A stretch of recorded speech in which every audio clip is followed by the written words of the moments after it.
Hello everyone, I am Dr. Mohammad Tawheed Khan and I will be your instructor for this lecture on IPR and business. It's a pleasure to welcome you all to this new academic journey. In this lecture, we will explore copyright and business along with what is copyright, what does copyright protect, benefits of copyright registration, rights of a copyright owner, landmark cases on IPR, and duration and infringement. Let's start the lecture with what is copyright. Let's understand. Copyright is an automatic legal right granted to the creator of an original work. The fundamental requirement is that the work must be fixed in a tangible medium of expression. This means the idea must be given concrete form, such as being written in a book, saved as a digital file, recorded as music, or painted on a canvas. The moment this fixation occurs, copyright protection raises, establishing the creator's exclusive rights over their work without any mandatory formal registration process. Now talk about the core principle. The central doctrine of copyright law is that it protects the specific expression of an idea, but not the idea itself. Systems are factual information. So, copyright law protects the specific expression of an idea. Okay, let me make it very clear for you by giving an example. The concept of a wizard school is an unproductible idea. However, the unique characters, specific plot lines, and detailed magical world of the Harry Potter series constitute the protectable expression. This critical distinction ensures that copyright fosters creativity without monopolizing basic concepts, facts, or processes, allowing others to build upon fundamental ideas using their own original forms of expression. Automatic protection. A key feature of copyright is that it is automatically secured upon the work's creation and fixation. Registration with the Copyright Office is not required. One must remember this thing.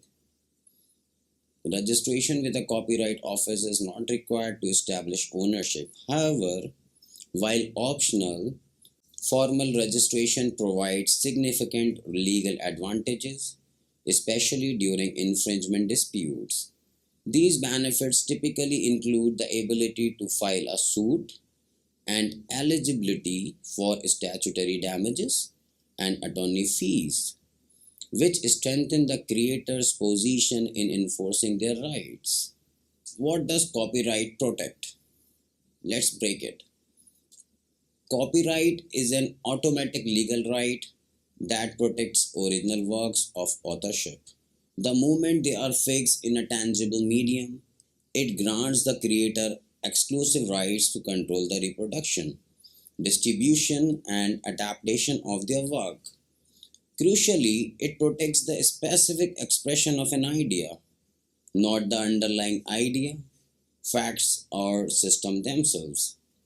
The scope of this protection is extensive.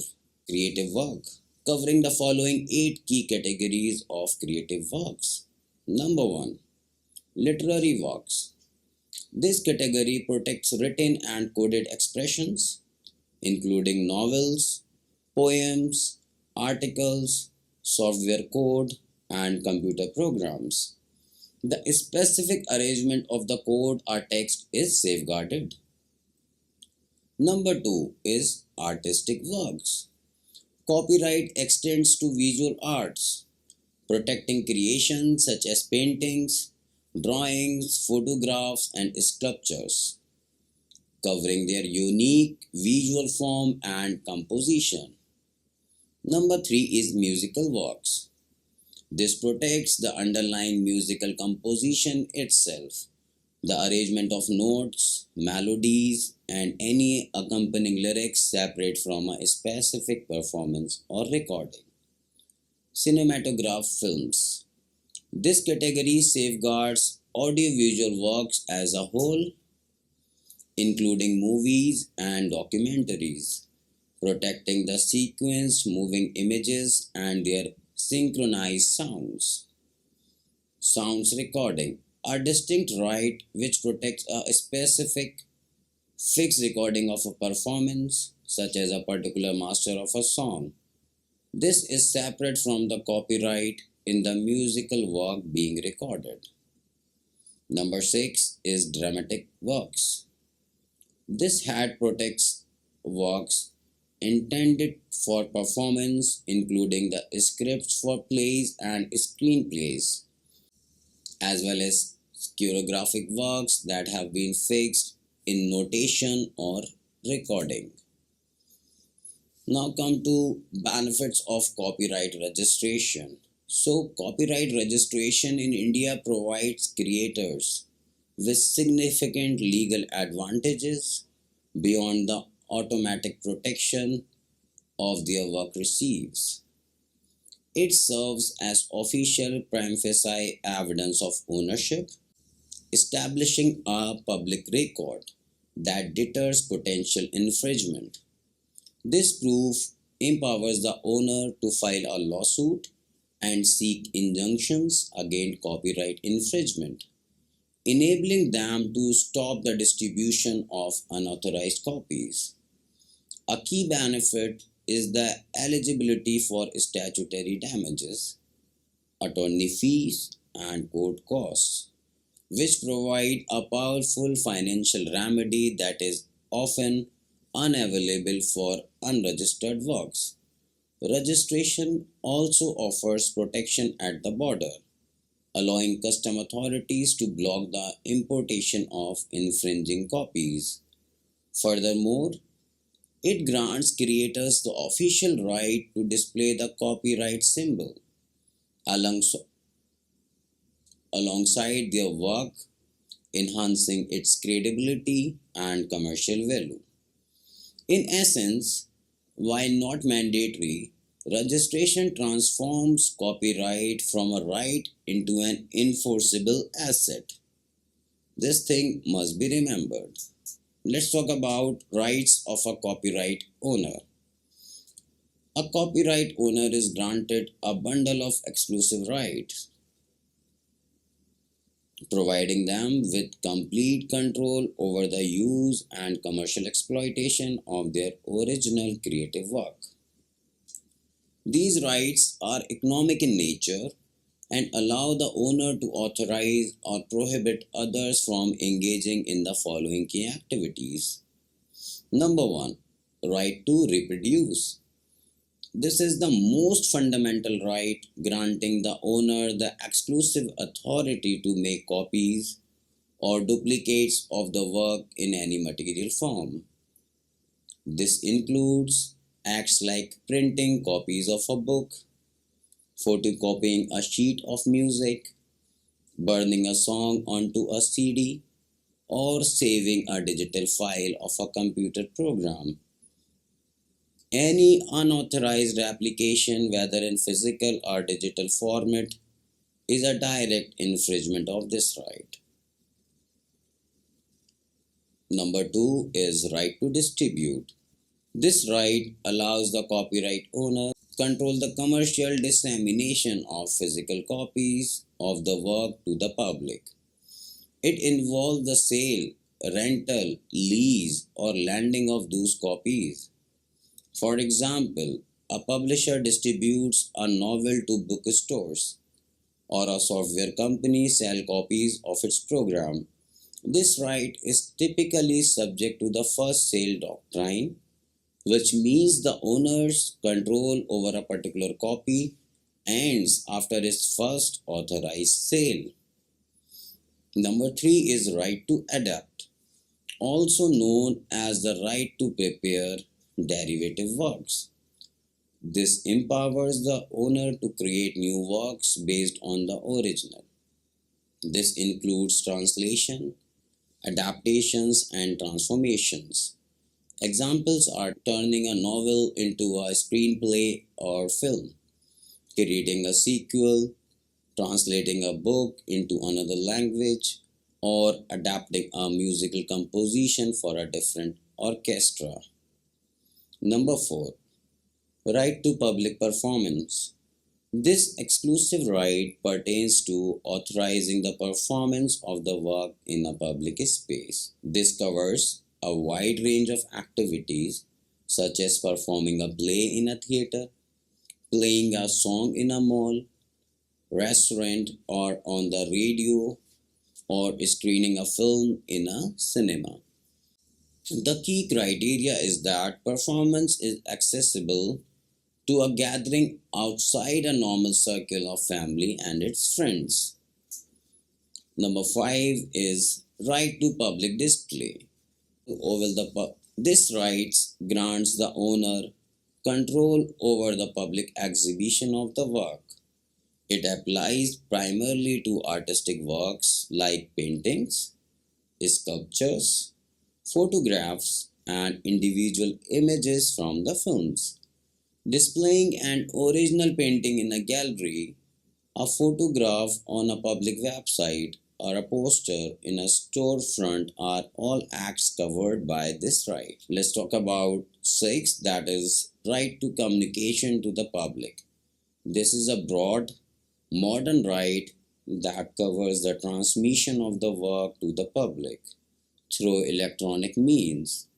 It includes traditional broadcasting, that is television and radio, as well as interactive on demand streaming, uploading a video to YouTube, a song to a streaming service, or making a software program available for download online are all acts of communication to the public, which requires the copyright owner's authorization. These landmark cases in Indian jurisprudence have played a pivotal role in shaping the interpretation and enforcement of copyright law, establishing crucial legal principles that continue to guide the field of intellectual property rights. Number 1 is R.G. Anand versus Deluxe Films.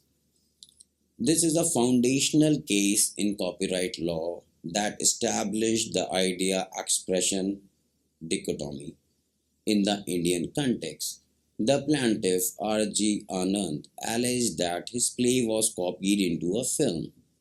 The Supreme Court laid down key tests for infringement, emphasizing that copyright protects the expression of an idea, not the idea itself. The court ruled that if the same idea is developed in a different manner, it is not infringement. A key principle established was that where the same concept leads two different works, the second work is not a copy if it is a product of the creator's own intellectual effort.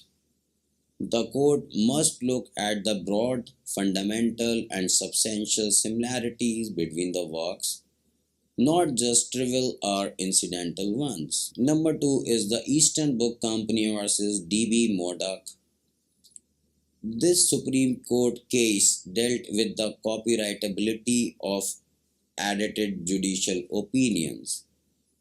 The key issue was whether additions like headnotes, footnotes, and editorial corrections in published court judgments amounted to an original literary work.